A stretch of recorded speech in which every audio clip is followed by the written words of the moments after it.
सवाल सीधा सा आपके लिए है, प्रतिशोध की राजनीति कांग्रेस पार्टी को क्यों लग रहा है अगर ईडी इस तरह से एक्शन में है तो? मैं आपको बता देती हूँ प्रतिशोध की राजनीति मुझे क्यों लग रही है। ये सेंट्रल दिल्ली के विजुअल्स हैं, चाहे वो सोनिया गांधी जी के घर के बाहर के विजुअल्स हो, या तुगलक लेन पे राहुल गांधी जी के बाहर के विजुअल्स हो, या कांग्रेस मुख्यालय के बाहर के विजुअल्स हो। इस तरह से छावनी बना देने का, पुलिस छावनी बना देने का क्या मतलब है। लेकिन मैं एक चीज किसी भी बात को कहने से पहले आपके सामने रखना चाहती हूँ कि इससे राजनीतिक द्वेष की, घिनौनी राजनीति की बदबू क्यों आती है। वो बदबू इसलिए आती है क्योंकि ये सारा मामला इसी सरकार की, इसी एजेंसी ने 2016 में बंद कर दिया था। फिर दबाव के कारण वो मामला खुला। लेकिन ये सिर्फ ईडी सोनिया जी, राहुल जी, अशोक गहलोत जी, भूपेश बघेल जी, कमलनाथ जी, इन लोगों के पास नहीं पहुंचती है। ये ईडी उत्तर से लेकर दक्षिण तक अपना काम करती है। ये नेशनल कॉन्फ्रेंस के फारूक अब्दुल्ला के पास जाती है, ये उत्तर प्रदेश में मुलायम सिंह जी के घर पहुंचती है, मायावती जी के घर पहुंचती है, ये वेस्ट बंगाल में टीएमसी के यहाँ जाती है, ये 2 टुकड़े करा देती है तमिलनाडु के, महाराष्ट्र में ये क्या करती है सबको पता है।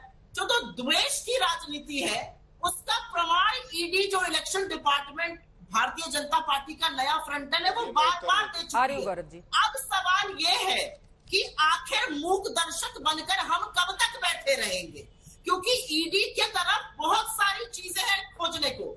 ईडी को जाके पता करना चाहिए कि मुद्रा पर यह बेधड़क ड्रग्स का धंधा कैसे चल रहा है, गुजरात के थ्रू इतनी ड्रग्स कैसे आ रही है। ईडी को दाल के स्कैम की जांच करनी चाहिए, ईडी को जीएसपीसी की जांच करनी चाहिए, ईडी को करेंसी के स्कैम की जांच करनी चाहिए, ईडी को कोयले के स्कैम की जांच करनी चाहिए। ईडी को ये जांच करनी चाहिए कि पीयूष गोयल ने कंपनी को 1000 गुना बढ़ाकर कैसे बेच दिया, जैसा कि 15,000% संपत्ति कैसे बढ़ गई।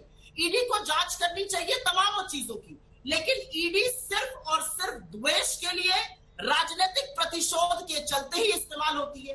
ईडी के उन केसेस का क्या हुआ चित्रा जी, मैं आपके माध्यम से पूछना चाहती हूँ। जो केस हेमंत बिस्व शर्मा, जो केस मुकुल रॉय, जो केस शुभेंदु अधिकारी, जो केस रेड्डी ब्रदर्स, जो केस येदियुरप्पा, जो केस नारायण राणे, जो केस शिंदे, सबके खिलाफ चल रहे थे, उन केसेस का क्या हुआ। गौरव भाटिया जी, इसका जवाब दीजिए आप। सर से धुलकर आ गए। अगर ये प्रतिशोध की राजनीति नहीं है तो फिर उन तमाम नेताओं का क्या हुआ जिनके खिलाफ ईडी की कार्रवाई तो हुई, लेकिन जैसे ही बीजेपी में वो शामिल होते हैं किसी भी रूप में, उसके बाद उनकी कार्रवाई आगे बढ़ नहीं पाती है। उनके आरोपों पर जवाब गौरव भाटिया जी।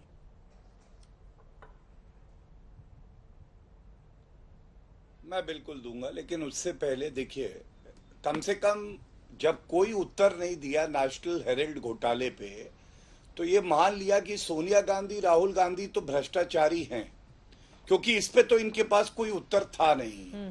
और ये भी सत्य है कि पूरे भारत में केवल एक ही राजनीतिक परिवार है जिसके 3 सदस्य भ्रष्टाचार के आरोप में बेल पे बाहर हैं, सोनिया गांधी, राहुल गांधी और रॉबर्ट वाड्रा।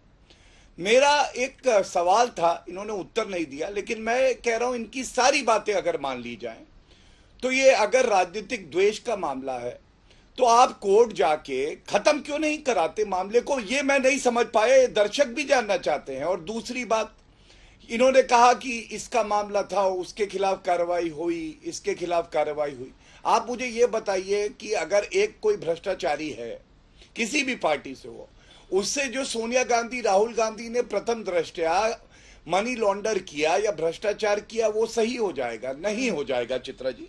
मैं एक लाइन सर्वोच्च न्यायालय के आदेश से पढ़ देता हूं। सोनिया गांधी, राहुल गांधी जब मामले को रद्द कराने गए, सुप्रीम कोर्ट ने यह कहा, in rejecting the prayer for quashing the proceeding against the petitioners is concerned, we find no justification in interfering there with.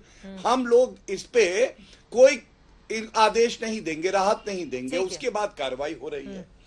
दूसरी बात यह है कि ये लोग कांग्रेस के प्रवक्ता जो आते हैं चित्रा जी, ये अक्सर होमवर्क बिना करे सिर्फ उलूल जुलूल की बातें करती हैं। बदबू जो है वो कार्रवाई से नहीं आ रही, राजनीतिक द्वेष की बदबू आ रही है भ्रष्टाचारियों से। और सबसे ज्यादा भ्रष्टाचार कहां है बदबूदार? कांग्रेस हेडक्वार्टर में है। आप मुझे बताइए, क्या ये सत्य नहीं है कि मुकुल रॉय भारतीय जनता पार्टी में जब वो थे, अब तो टीएमसी में है, और उनके साथ पूछताछ की सीबीआई ने, और एक चार्जशीट फाइल्ड है उनके खिलाफ, ठीक है, जब वो भाजपा में थे। ये जानकारी दर्शकों को ये नहीं देंगे।